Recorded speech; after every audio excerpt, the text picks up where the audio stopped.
Hi, everyone. Welcome to Geeky Discoveries. You know what time it is.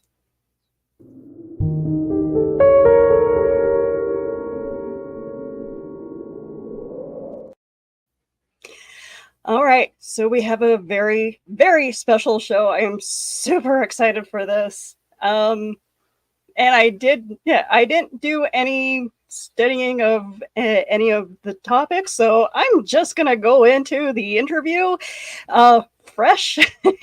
So this will be an interesting show for everyone. Um, Guys, this guy worked on Buffy the Vampire Slayer, the movie, Blade, Boogie Nights. He pretty much did everything of my childhood. Mick Strawn. And Nightmare on Elm Street 3, and Nightmare on Elm Street 4, and Leatherface, and Critters 2, and Mortal Kombat, and Hercules, and all that crap. You I literally have to look at IMDb to know what I'm talking about.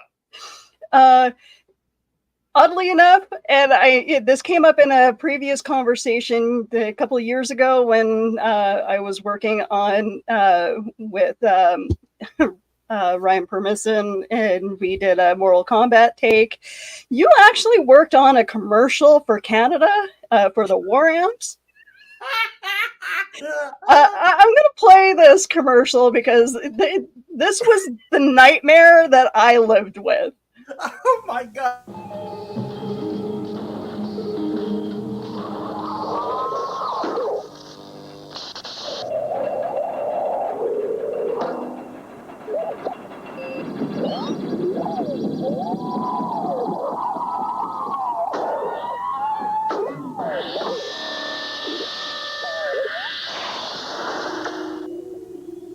I am Astar, a robot. I can put my arm back on. You can't. So play safe.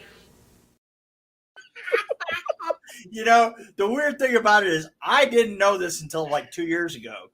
I was on a podcast. And it was a Canadian podcast, right? And I mentioned that one of the first things that I did was this commercial, and I came in and my sister was the scenic for the whole thing, and she had no idea what she was doing because she was a costume designer, right? Yeah. And I knew a lot about painting, and I came in and I basically painted everything, yeah. And the funny thing about it is it was one of those things where, they were throwing so much money at it. They had the same group that did Blade Runner did all the effects for it, and you have to admit this is 1982. This is so far before any optical effects, before CGI or anything like that. And I did that, and then I went on and did a whole bunch of other things, and I hardly ever thought about it again. It wasn't meant for an American audience, and I assumed that maybe it showed a couple of times and it died. No, it ran for like 20 years here. I swear to God, these guys, I mentioned that, right? And the guy goes, "Oh my God, you did that commercial?" I go, "Yeah, why?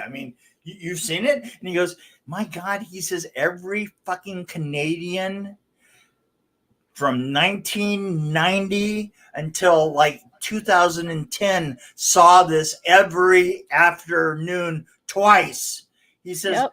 I swear to God, Astar is, if Freddy is another one thing that I'm afraid of, the number two thing is that fucking robot." And I was like, "You're kidding me. I literally had never heard it mentioned before." No, it's it's still a great commercial, and I'm surprised that they don't run it. They try to do what you do with and try to update it They for tried to today's update standards. it, and it was terrible. Yeah, It was just terrible, but I think they tried to use like AI for it. Yeah, I think they tried to use CGI and all the rest of that. And back then, I have to say, that it was really clever the way that we did it. Basically what we did is we made these 5 tubes. I mean, and by tube I mean virtually 15 feet around, right? And we were on a warehouse, and we were a really tall warehouse, and all these tubes were about 40 feet high and 15 feet around, and we completely dressed in scenic painted, and they did gears, and they cut all this stuff and did all those in full scale, right? I mean, all of those gears are actually moving. Everything is actually there, right? Oh. And so and the girl that was the robot went on and did an awful lot of the stunts for Nightmare on Elm Street 3 and 4. Oh wow. Right. I cannot remember her name because she just disappeared after 4. But the thing is so we filmed with high-speed cameras, and she's doing these gymnastics down as she falls into a bag at the bottom of every one of those tubes, right? Yeah. And then we turned one of the tubes on its side, and we did the part where she, I'm Heather. I can put my arm on and off. And it was such a big, monstrous thing. And I remember one day somebody tied off her safety line to a truck. Oh. And the truck left. And she got dragged and pulled half the sets down as she went out the door, right? Oh my God. And we had to rebuild the sets, which was great because it literally took her a month and a half to get out of the hospital before we could do the last shot. Oh, wow. It was a big drama thing, but that was a huge deal. But of course, then you walk away from it and you go, well, it's a Canadian safety commercial. Never thought about it again. I never considered the abject horror that we were then subjecting the Canadian children to. And Look, when it comes to you know what? You have to think of the children first. When it comes to irony in Canada, it's a lost cause with us because we literally named a building called the Human Rights Museum in my city, and this thing is a human rights disaster. From the moment that it was being built, built on the graves of Indians, right? Built on an Indian grave. Really poltergeisted it as best they could, right? The thing looks like it's giving the middle finger to people. So, and it's supposed to be the shape of a bird. Hey, wait a minute. Usually we're the ones that that are the best at giving the middle finger to people. And it goes great with our penis bridge. So. I love my city. I love living in Winnipeg, but there are. So how you been? I've been good. I got a new job. Oh, I finally got the job of my dreams. I've been working retail pretty much all my life, and it's like one day I'll get a job working in an office away from customers, and finally, I turned 42. 2 days later, I got the job. So, yeah, right. All right. That sounds great. So, yeah, no, I literally had, this is great because I've been doing Meals on Wheels, right? Oh, okay. For 5 years. I always try and do something to give back because I worked in the film business, and film business is the biggest egotistical sucker in the world. And maybe some of the stars like do their best to give back, but most of the crew are just like they're just surviving, right? Yeah.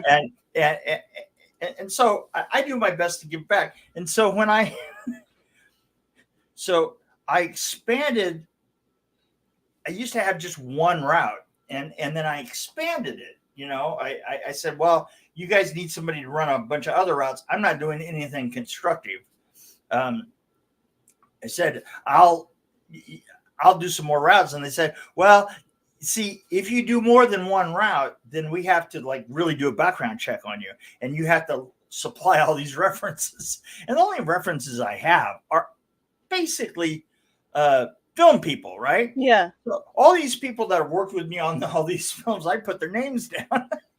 They're calling me up and going, "Are things okay with you?" Yeah, I'm doing great. Yeah, because I hear that you're looking for a job at Meals on Wheels. I go, oh. I said, I'm not sure that that's a job. That's funny. Oh, well, life is just a bunch of bizarre phone calls. Yeah, it sure is. It's funny because as soon as I got the job at Europa, which is an eyeglass company, distribution center, and as soon as I got that, I had 2 phone calls. Hey, we're interested to do a second job interview. It's like, sorry. I got a job. Thanks for the offer. Well, I really, I mean, I only have I have very few things film wise happening right now. Oh, okay. And which is fine with me. I'm getting old, and having directed my own film Solitude and worked on Pig Hill, and I've had like maybe 2-3 pretty busy years up in here, and I'm like, I'm just too old to care about this anymore. The one question that I am curious about is, do you still find that you what you do for production wise, is it still needed, and like the practical effects in movies, is that still needed with AI? Effects, the production design. The thing is the production design now, Beans is cameras have become so egalitarian, right? Everybody is shooting, and directors don't understand what production designers do. And so their first few films really look bad because the director, they look and they don't see the whole frame. They see their actors, they hear their lines being done, and they think that that's it, right? Well, it's all that other stuff that kind of takes and makes a home for all of your magic, right? Mm-hmm. You can't have your magic without a home. So that's kind of the way that I see it. Is actually now I'm teaching people things. I've had so many people that I've just worked with several of them that they call themselves production designers, and I go, yeah, but are you really? I've seen the stuff that you've done, and the thing is you have to do your best to make sure that nobody knows you're there.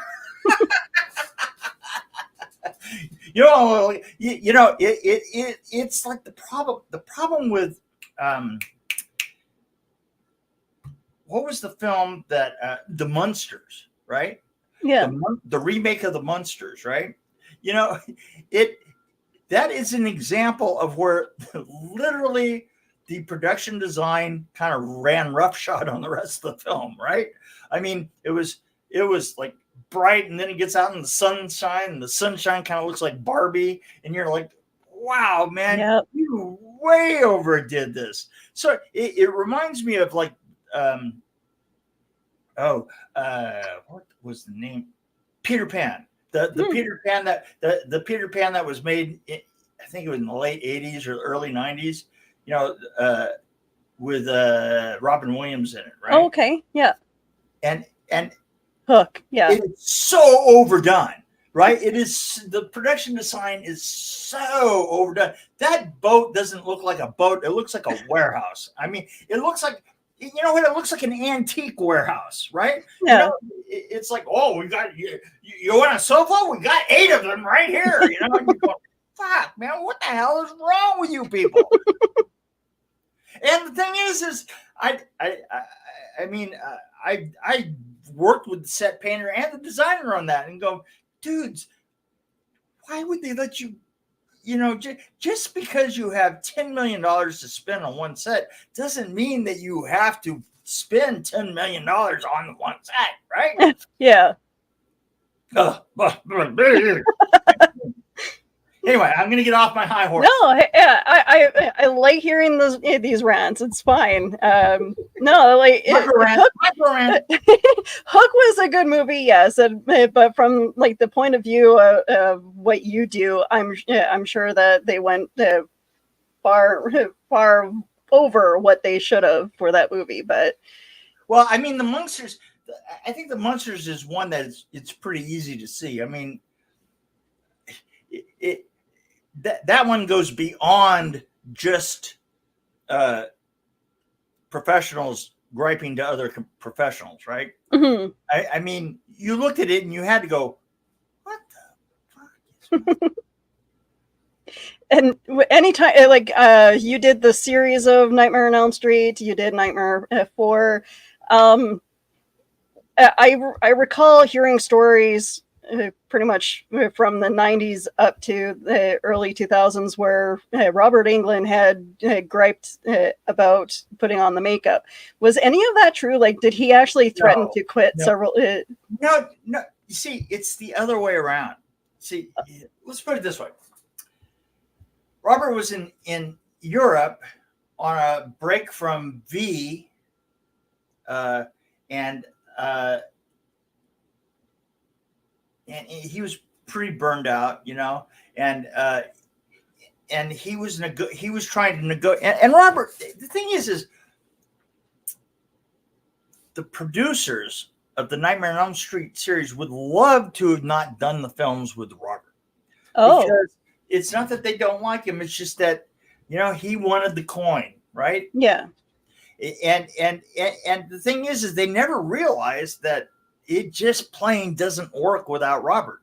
That character, you know, they always assumed it was just that they were putting a mask on somebody, you know, which is very much, I mean, you know, let's face it, with Jason and Michael Myers and you know, Texas Chainsaw Massacre and all the rest of those, it is pretty much just a guy. And I defer to people who say, well, it's really important the way I do this. Yeah. Right? No, it's not. I'm sorry. You know what? You put a hockey mask on somebody and you smudge it up a little bit, and you're you. And you know what? If it wasn't really, really important, it actually wouldn't be driving like 20 horror cons on the same weekend. Yeah. Because there's at least 20 people that have played all those roles that can be at a horror con at once, right? Yeah. So Robert was the important thing. And when Robert got there, when Robert finally got on the set, and Robert had been in Europe, and if you have my book, yes, I do. I have it. Do you remember him talking about being in Europe just before that? Yep. So he was in Europe. And he comes in and he works around to where he gets thrown in the European rights to the film Nightmare on Elm Street 4, right? Yeah. And so that was a long, involved process, and I'm sure that Bob Shea didn't want to do that at all, because I know Bob, and he's Bob is, you know, I mean, you hear that squeaking? Hello, is something attacking you? No, just me being klutzy. Sorry. Okay. So Robert, I'm sure, didn't want to do that. So by the time he gets up to the set, you know, I remember, everybody was saying, well, there's a chance that it's not going to be Robert this time. And I'm like, oh God, have I heard this before or what? Oh yeah, no. It's always, like they would ask the stuntman, can you go ahead and do Robert for this? And he's like, no. I'm not doing that. And so Robert finally gets there, walks onto the set, and he goes, holy shit. He says, look at this place. And he tells everybody to get off set, and he just walks around for a couple hours, and he goes, wow, this is just so cool. So the set was the thing that gave him the feeling that created the character, which I think is one of the most iconic Freddy characters, is him in that film. Wow. That's incredible. And he said that, and he said that's in your book. I'm definitely going to have, I definitely want to reread the book, because there's definitely things that... You've got a toilet. I mean, if you have a toilet, then you've got everything that you need to reread that book. And guys, please pick up this book, because he will sign it for you. Buy it from him if you want it signed, and a personal message. But beware, there will be some possible phallic words, and it could be profanity, it could be a phallus. You don't know. You don't know where you're going. I don't know where I'm going. I don't know what it's going to be. We're all going to, you know what? We're all going to be seeing it for the first time. But I appreciate what everything that you've done. Your career working in the effects department. Let's see, production designer, art department, special effects. Dude, I'm at awe with your IMDb. You did. It is a weird one. It is. I don't know how I skipped into like just the right films, to have lasted so long. It's strange. I mean, I like the guy. He passed away recently. He's a dear friend of mine, Jacques Haken. Jacques Haken was the DP on Nightmare on Elm Street and Nightmare on Elm Street 2. And I worked with him like 4 times over the years, right?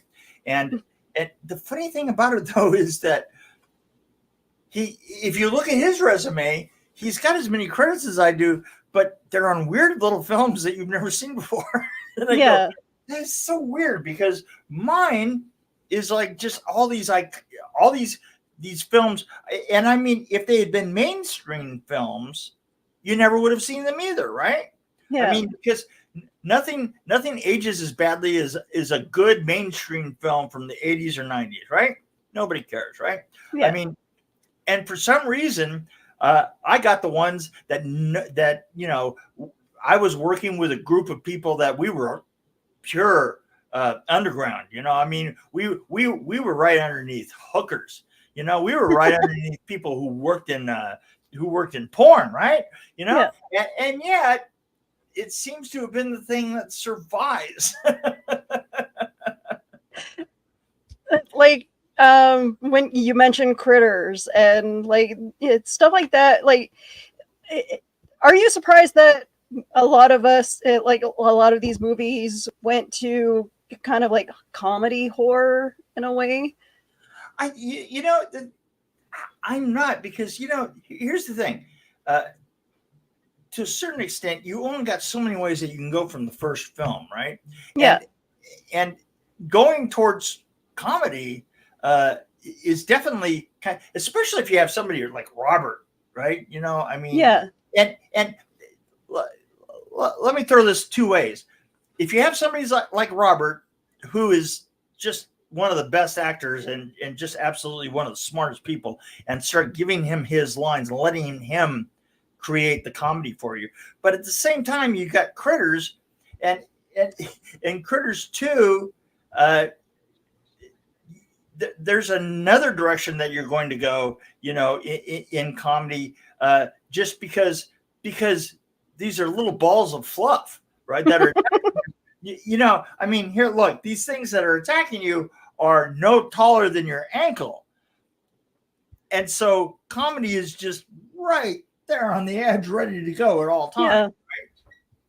Yeah, like I know it, like with a lot of the effects and like one this may sound psychotic, but I look forward to when it comes to the slasher films. I look forward to seeing like the creative ways that you guys kill people, and it's and it's great. And it used to be that we were all very tight with each other, and that we would always make sure that we weren't crowding somebody else. Somebody at the same time. The writers and the directors would be talking up here, and we'd be like, we're down here and going, I got this gag that might be just like something that's going to happen on the Evil Dead, and we should probably talk about this, and I would be talking, and that's why we would work from that's why I worked with Sam Raimi as often as I did New Line Cinema, right? It's because you keep those channels open. And has the director I know the director has a certain budget, or a producer has a certain budget for these films. At one point, do they just go, here's a blank check? Nightmare on Elm Street 4 was an example of that.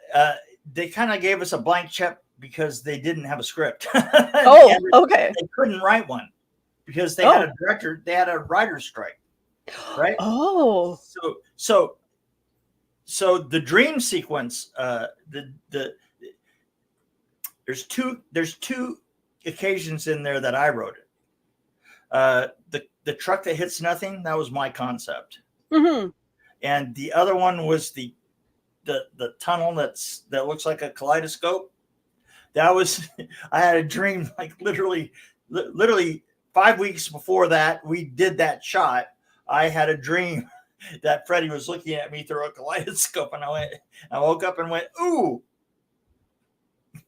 And I didn't do it very well, but I had a very limited budget. Wow. And we had to do everything practical. We couldn't do anything optical because we didn't have time. It was shot in February. It was out in the theaters in August. So, oh wow. So that's why that is such a just absolute. Everything was absolutely done right there in front of the camera. Okay. Oh wow, that's impressive. Even the cockroach scene. Now get this. Even the cockroach scene, there's no opticals used in that.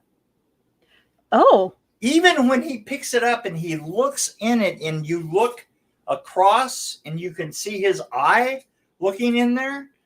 We took footage that we filmed at the beginning and we rear projected it. So that it was in camera also. So literally that whole scene was in camera just like that.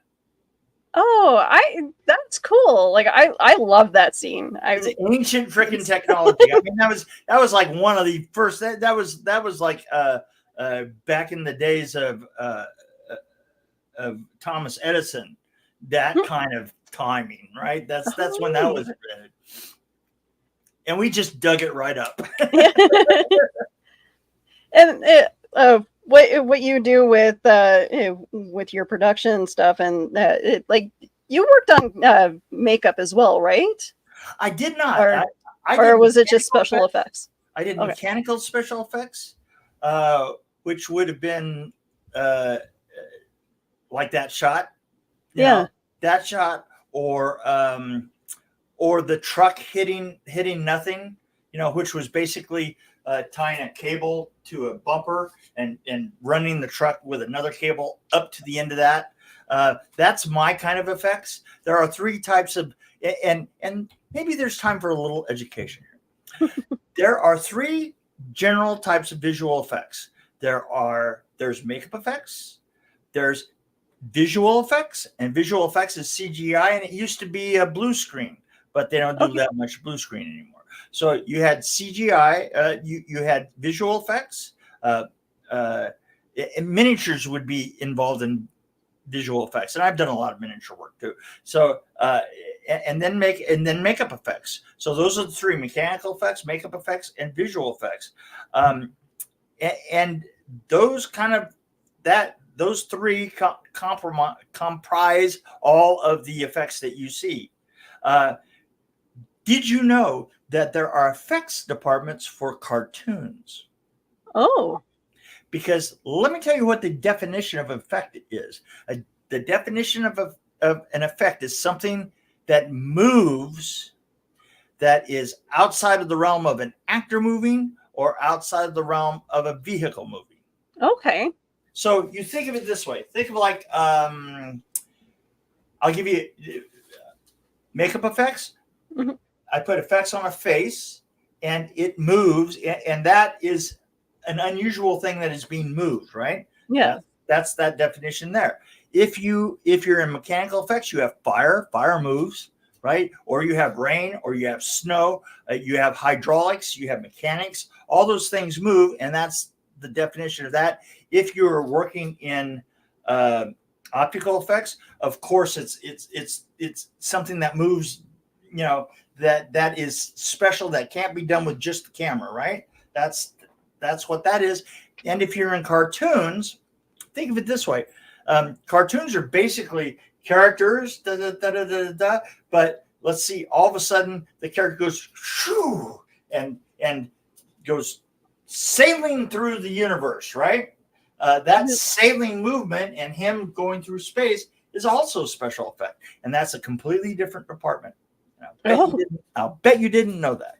No. Take a look sometime at the credits of a cartoon, of an animation. Just take a look, and you'll see in a whole effects department. You go, oh my God, Mick's right. I am occasionally right. In your time, do you enjoy working on movies more or television? Because I know there's a lot of demand for television. Oh boy, you know what? These days they're very close together. Yeah, they're very close together. They didn't used to be. I used to. It's funny. I generally like working on movies. I heard a definition of the difference between working on a movie and working in film, as far as from a crew basis. Working on movies is something you do for your heart, and working on TV is something you do for your house. That's a pretty good definition of it too. I'm sure Nightmare on Elm Street paid for your children's schooling. Right, exactly. The TV series paid for the schooling. What series did you enjoy working on a little bit more? I know they all have their challenges, but was there a series that you absolutely loved and would like to revisit? Nightmare on Elm Street 4 is one of my favorites. But I also really liked doing the piece of Mortal Kombat that I did. Okay. Because I had a friend that came to me and said, "Hey, I need you to take a look at a film that I've got." And have I told the story to you before? Yes. You called it the asshole, if I remember, the teleporting asshole. I enjoyed that a lot. I mean, and I did some projects like that were kind of fix-it projects for me. In fact, that became a very big part of my later career after the nightmares and stuff. I just kind of was the guy that came in and like fixed things, and you didn't know I was there. In fact, in the 2000s, that's mostly what I did. If you look at my resume, there's nothing there, and a lot of that has to do with paperwork. I signed my life away several times. Let's put it that way. So I can't talk about it. But I mean, I was brought in to work on Candyman, for instance. Oh, okay. and I worked on Candyman, and the work that I did in Candyman is I came in and the producer was gets a hold of my agent or something, and next thing you know, I'm in his office, and he's on a stage. He's got an office that's on a stage, right? And they're shooting there. They had just gotten there, right? They just gotten on the stage after location in Chicago, and I go, well, yeah. So I'm in the meeting with the guy, and I'm like, you guys are here. I mean, so what do you need from me? And he goes, well, I've been having, we just need somebody to like come in and do the art director role and just pull things together. Just go out there and just pull things together. And I go, okay. It's a pretty weird description. It was weird. He was talking really weird, right? I go, okay. He's using words that I never heard before based on, where he was at. I was like, okay. So as we make a deal, and I said, I'll come in and I'll just say that I'm a supervisor, right? And we'll just leave it at that, right? He goes, well, you can come in and take over the whole art department. I go, well, I don't know that I need to do that. I mean, so he says, yeah, okay, shake hands and I'll be there in the morning. But as I'm walking out of the office, I look over there and I see that the red light is on. And so they're actually filming right there. And I thought, well, what better opportunity is it than to just sweep in over there and just kind of be a fly on the wall and see what's going on? So when I walk in the door, and there's a way that you walk in the door when you're in LA, you kind of like have to walk in the door because you're coming from the sunlight and and it's dark, right? So you just kind of have to stand there for a minute and kind of like let your eyes adjust and let your head get around where you're at. And this guy in jodhpurs like runs in front of me. This old man runs in front of me. He goes over and the craft service is over on the wall here, and in front of me is this slanted wall that goes off that way. That was obviously a set, and he goes over there and he grabs the black coffee, right? The pitcher, not a cup, the whole pitcher. And then he turns around and he runs back onto the set. I was like, well, I wonder what the hell that's all about. And I follow him around, and as I come around the corner of the set on the stage, it looks like the entire crew and everybody else is behind the camera, and they're all looking over to the side here. And I'm like, well, that's interesting. And I come the rest of the way around, and there's an older woman, and the guy that I saw with the jodhpurs, the older woman has the decaf. He's got the regular coffee. And they've got the coffee pitchers, and they're trying to throw hot coffee on each other. And I was like, huh. And the great thing about it is that both of them were old enough that they just really didn't have the arm strength to think about it this way, is if you take one of those pitchers and you don't really hold it correctly, right? Yeah. It turns around and dumps coffee back on you. If you're trying to throw it, right? Yeah. I mean, everybody knows this, right? But neither one of them did, and they're both soaking themselves while trying to get each other hot coffee all over each other. And I went, huh. Well, I'm going to have to go in and have just a little conversation with the producer I just talked to. And I go back in and I knock on the door and I walk into the and I say, is Alan in? She's like, oh, no. He took off. And I go, no, he didn't. I literally just walked out of this office. I just walked right past her and opened the door and sat down and went, okay, tell me what's going on. And I swear to God, this guy deflated like a fucking balloon animal. He went, so you went on stage, didn't you? Yeah, I did. You got a problem.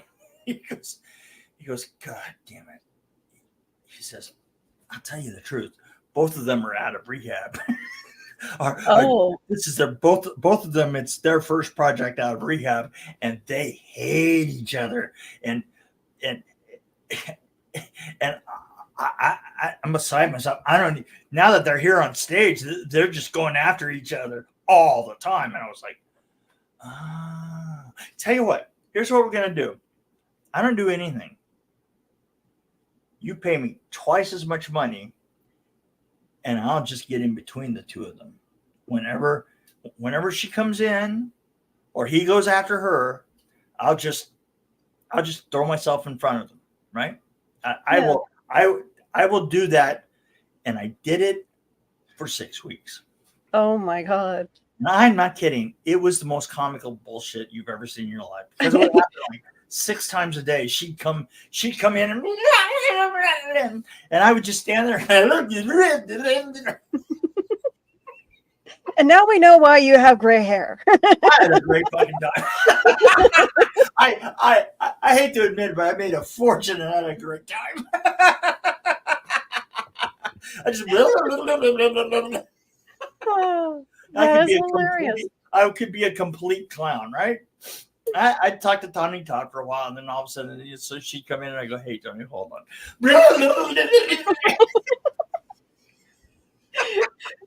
Well, we got a question from our audience. Carl Woodsman says, "I bet that you also grew up with Harryhausen."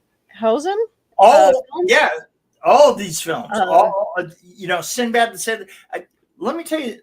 The truth is that when I was just doing Nightmare on Elm Street 3 and 4, the thing that I thought to myself was that the most interesting thing was the vision of the journey that they were on, right? Mm-hmm. And the thing is everybody assumes that the really interesting stuff of the nightmares is like the kills.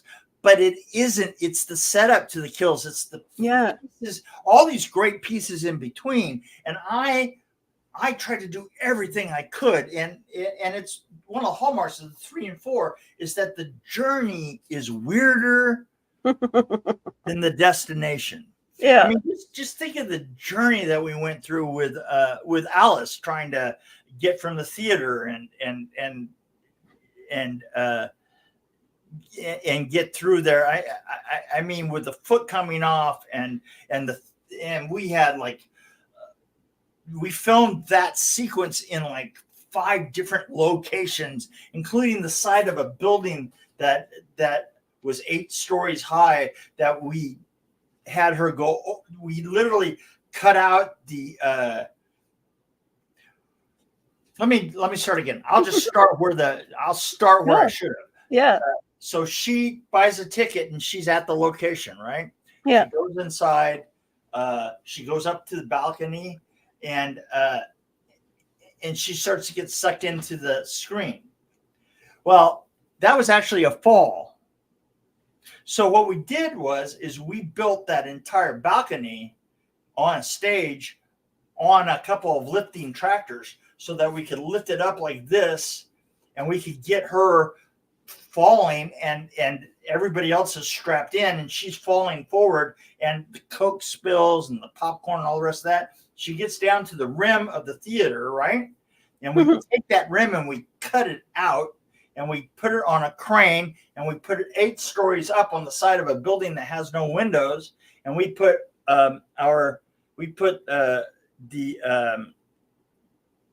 the beams of the theater across it so that when she falls, you can see the edge of the balcony and you can see the ceiling, which is actually a wall, and she falls into the screen.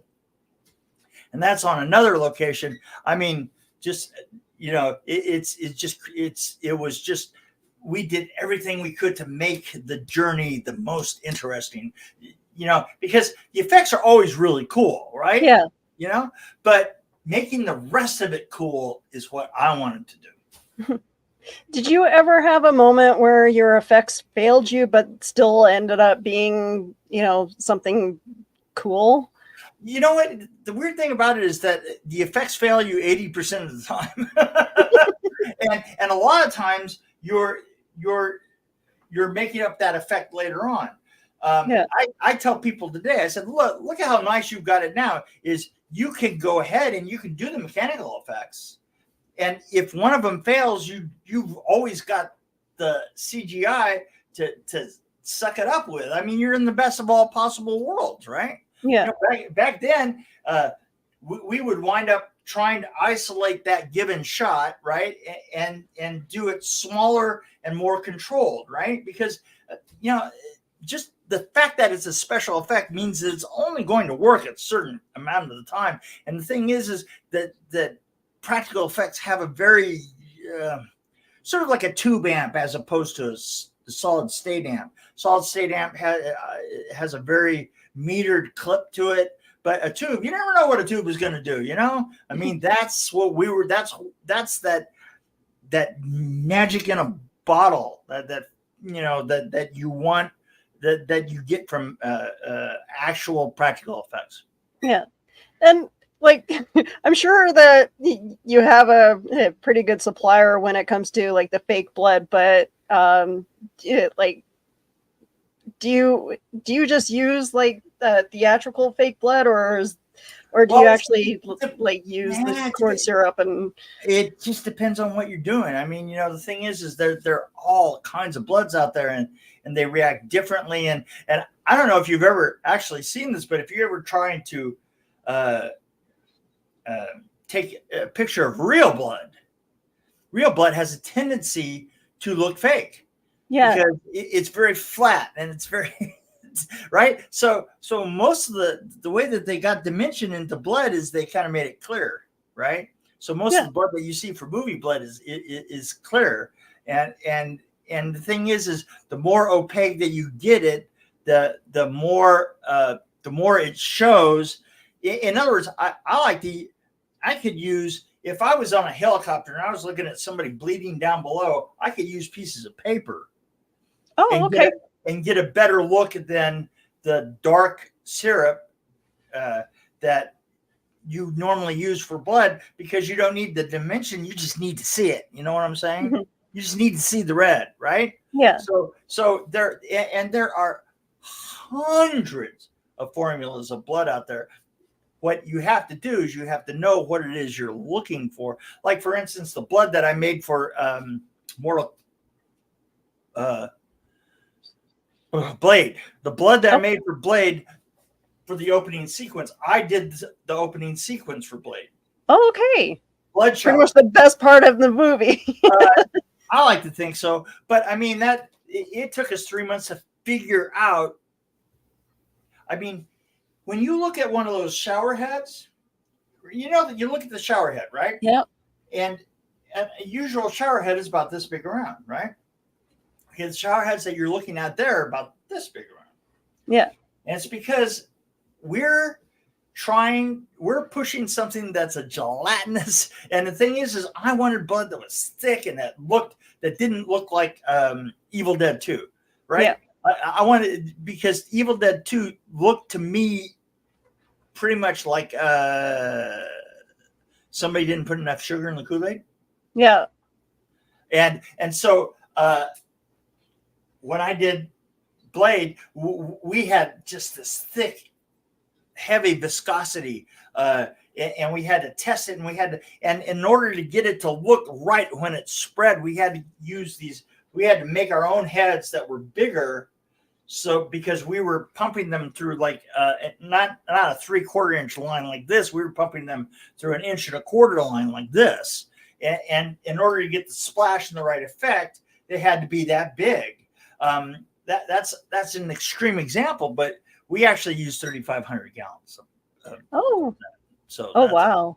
And it was filtered, and it was filtered, and it was chlorinated, and it was a huge process. I'm telling you, that sequence was huge.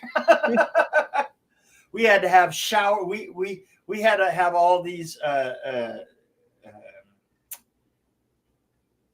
You know, when they do a fire, they have these trailers that have one after another with showers and changing rooms and stuff. And we had 9 of those trucks parked around us on the stage. Oh, wow. To deal with all those extras. And we shot for a week, and it was a nightmare. It was.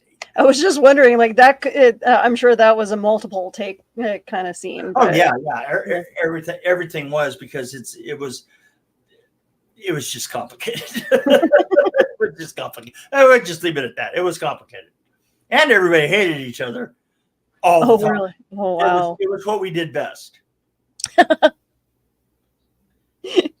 Oh, wow. I can't imagine working on a movie where everybody hated each other. That would make like anybody's job difficult.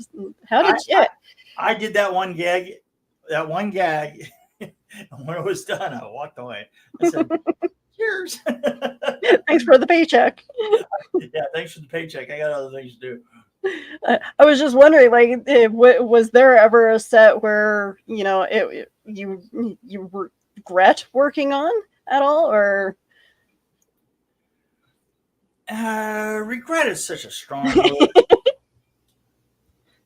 I mean, there are people that I regret working with. That's for sure. Oh, okay. Chuck Russell was an asshole. I mean, for Elm Street 3, Chuck Russell was just an asshole. And the thing let me tell you one thing that proves that out. So many people hated the guy so badly that he finally decided that he was going to get on Facebook, right? He only lasted for 2 months. Because everybody that hated him said, "Ooh, Chuck Russell is on here. Fuck you, Chuck Russell." Da da da da da da da. Right down the line. Wow. So he decided to go away, and he did. Social media is just not for everybody, I guess. Yeah. Social media assumes that somebody out there likes you. This is not an experiment. This is not a test. You are not liked. Bye. And I mean, like, it's and you said it earlier, where it's like it's an egotistical kind of job. And I can't imagine, like, being in that situation where you're dealing with all those egos. And I'm sure you've told several celebrities where to go and how to get there. Unfortunately, yes. But is there a celebrity that you do love working with? Robert to me still. Robert kind of has my heart, man. He's the sweetest guy, and he's so smart. He is so smart. I mean, just absolutely salt of the earth, and he talks 9 miles a minute and just keeps on talking. Doctor slapped him on the ass and he started screaming. He's been screaming ever since. But I love that guy. I really do. So we do have commenters in our chat. I do want to say hello to Donna, Carlene, hello. Carla Witzman, good evening. Good evening. Apparently Carl is in and out of the chat, so that explains why the chat is kind of quiet tonight, but I appreciate you guys joining us. I'm enough loudness for anybody. They really like the commercial, though. So I'm happy that you guys enjoyed seeing Astar, and it is like it's still one of those commercials that I think it's funny. Just from talking to these guys 2 years ago, I swear to God, I had no idea that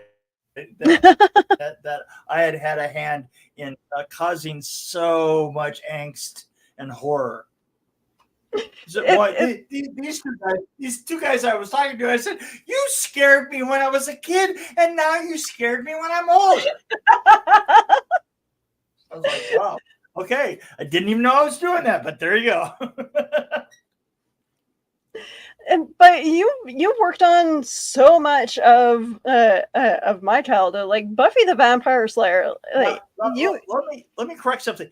Buffy the Vampire Slayer. I originally was supposed to design that with Joss. Wow! But Joss got fired as director after 2 weeks, and I had to go with him. And then I came back and did a lot of the rigging that was done for the special effects in the basketball court. Okay. Like to break a white wall and Yeah. you know, where the what's his face comes through to the wall. I mean, I did that. I don't know, nothing special. Just another day at the office. Oh man, I envy you because of how many cool celebrities that you work with, and I have to tell you this. It's a humongous amount of work. It's a humongous amount of responsibility. It's I like to make it seem like it was all fun and roses, but it really is an incredibly hard thing to do for a living. It really was. I also can't imagine the cleanup afterwards. Really? Right? Yeah. Really. Well, here's the thing: is this is really funny. I did a show called Eight Heads. I think it was eight heads in a duffel bag. Mm-hmm. Yeah, 8 heads in a duffel bag, right? And in that show, it's either that or the Carrot Top film. Oh. Yeah, I don't know. I think it was the Carrot Top film, right? I had to drop a car. I had to drop a big metal sign on a car, and the car just explodes, right? Just right. The wheels come off, the doors come out, blah blah blah. The old gag kind of thing. Yeah. And it was a huge rig, and it just took us like probably 2 days to get it rigged and set up, and so that when the sign falls, it just falls apart, right? And after it's done, we get in our van and we take off, and we go to the next location, and we started working. We worked all night there, right? So in the morning, this PA comes up to me and he goes, "Dude, what is with you?" I went, sorry? He says, "You guys just dropped that sign on that car and then just walked away, and you left it for us to clean up." And I went, "Yeah." And he goes, "Well, what's that all about?" I go, oh, you don't know how movies work. Oh, here's how this works. We create the magic, and then you come by and you clean it up. He was not happy with me. Oh no. He was not, but you know what? It was a good lesson for him to learn. Oh, that's funny. They don't want to pay me an exorbitant rate to go out and clean up and sweep up that car. They would rather me go on and rig the next thing, and that's just the way it is, I lost my train of thought for a moment. Oh, come on. You don't have a train of thought. You never even brought one. You admitted it at the beginning. You're not going to have a train of thought. No, I'm not. I was just going to wing it. Just got derailed. Well, every episode I at least have one brain fart, so this is tonight's episode's brain fart. So not too shabby. It almost made it a whole episode without one. But we can go on for hours talking about what you do. No, we can't, because eventually the edible is going to kick in, and this is just not going to make any sense anymore. One last question before I say the goodbyes. Halloween. I know it's not for everyone. Do you celebrate Halloween at all? Not really. No. I usually have it's funny because I usually have a lot of stuff leading up to Halloween, a lot of personal appearances and so forth.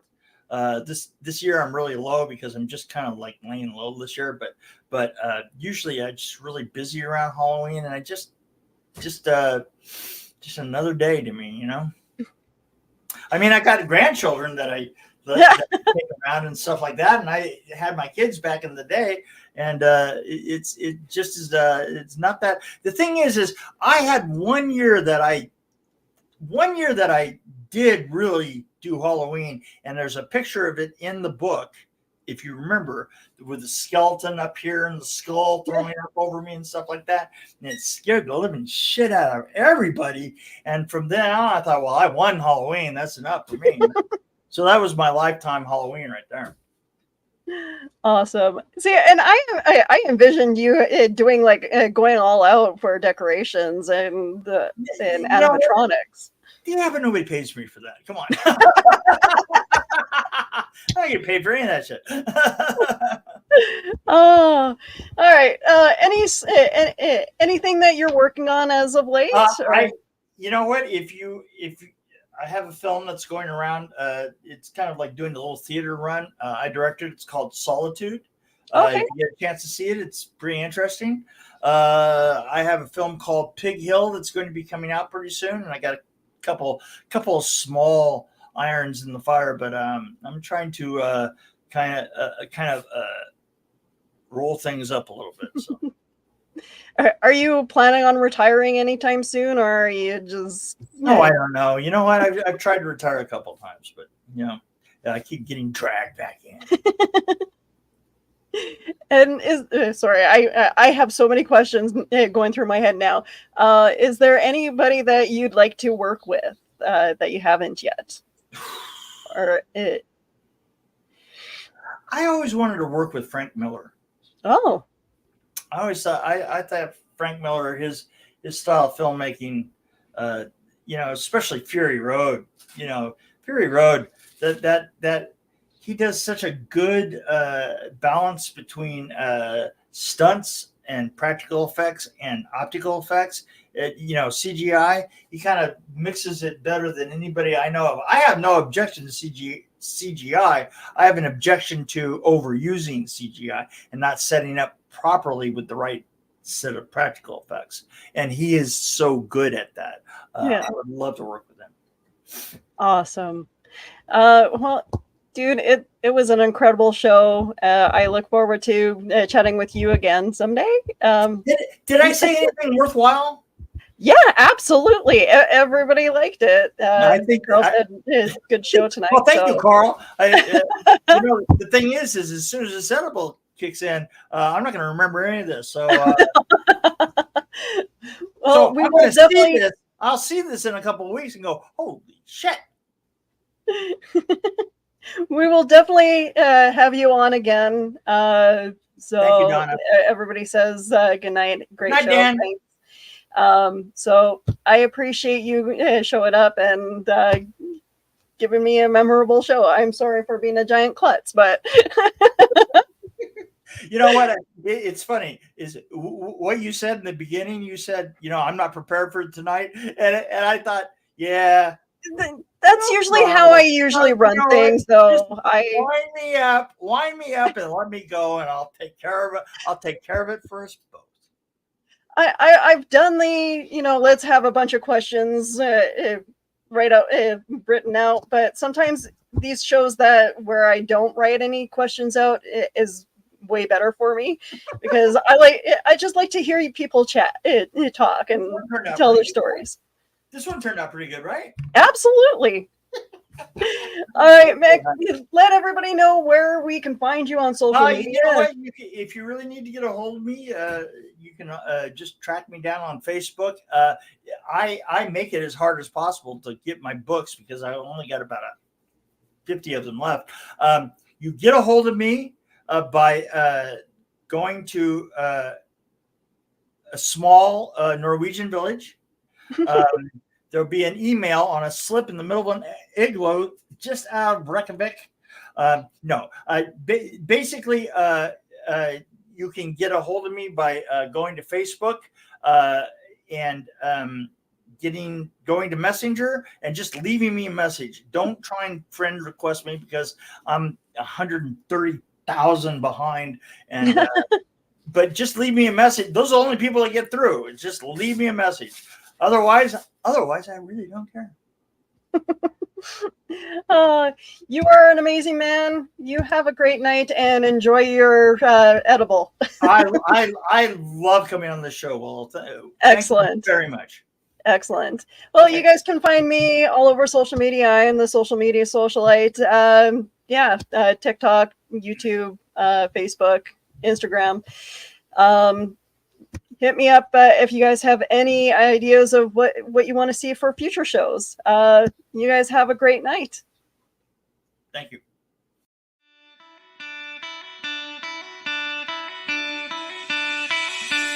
It's like